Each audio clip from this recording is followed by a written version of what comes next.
Le guitariste, d'après Grace Ellsworth. Joe était très demandé pour les veillées, ces soirées données par la communauté dans les villages qui étaient trop éloignés de la ville pour profiter de ces distractions. C'était un très bon guitariste et lorsqu'il ne jouait pas tout seul, il accompagnait les chanteurs et les danseurs qui assistaient aussi à la veillée. Après de telles soirées, il y avait toujours quelqu'un pour ramener Joe à son village. Mais cette fois-là, il se retrouva à des kilomètres de chez lui sans autre choix que de repartir à pied. La nuit était sombre et il n'y avait pas âme qui vive sur la route, même pas un chien ou un chat. Joe se mit alors à jouer de la guitare pour se donner du courage en vue de ce long voyage solitaire. Il avait entendu bien des histoires sur les choses étranges que l'on apercevait la nuit sur cette route, mais il se dit que la plupart des gens qui racontaient de telles histoires avaient trop bu.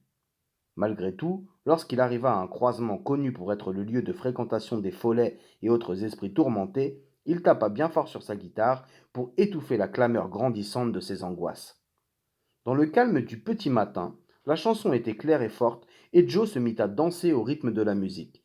Mais sans cesse ses yeux étaient rivés devant lui sur un point où quatre routes se rencontraient. Plus il se rapprochait, plus il était certain que quelqu'un se tenait au milieu de la route. Il souhaitait de tout son cœur se tromper, espérant que la forme n'était qu'une ombre projetée par les branches d'un arbre. La silhouette était immobile, telle une statue, et ce n'est que lorsqu'il fut tout près que Joe perçut un vague mouvement. L'homme était assez grand, et il était si maigre qu'il flottait dans ses habits comme si ceux-ci avaient été passés sur une armature en fil de fer. Il sentait le moisi. Il faisait trop sombre pour voir qui était l'homme ou à quoi il ressemblait, et lorsqu'il se mit à parler, le son âpre de sa voix fit grincer Joe des dents. Tu joues bien de la guitare pour quelqu'un de si jeune, dit l'inconnu en se mettant à marcher avec Joe. Il y a quelques instants à peine, Joe aurait donné n'importe quoi pour rencontrer un autre être humain, mais curieusement, il n'avait pas très envie que cet homme l'accompagne. Néanmoins, sa devise étant prudence et mère de sûreté, il se montra aussi poli que possible malgré son malaise. Oh, rien d'extraordinaire, mais j'essaie de garder la main. Et vous savez aussi jouer de la guitare demanda Joe. Laisse-moi essayer, on verra si je peux faire aussi bien que toi, répliqua l'homme.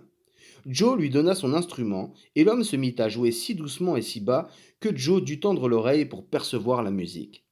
Jamais il n'avait entendu un air si triste. Mais bientôt, le ton changea. La musique devint frénétique et le rythme rapide, avec un mordant qui faisait vibrer les nerfs de Joe. Soudain, un autre changement se produisit dans le ton et l'humeur. La musique devint cette fois légère et charmante. Joe avait l'impression d'être porté dans les airs comme un ballon. Il flottait sur un courant mélodieux qu'il était prêt à suivre jusqu'au bout du monde et bien au-delà.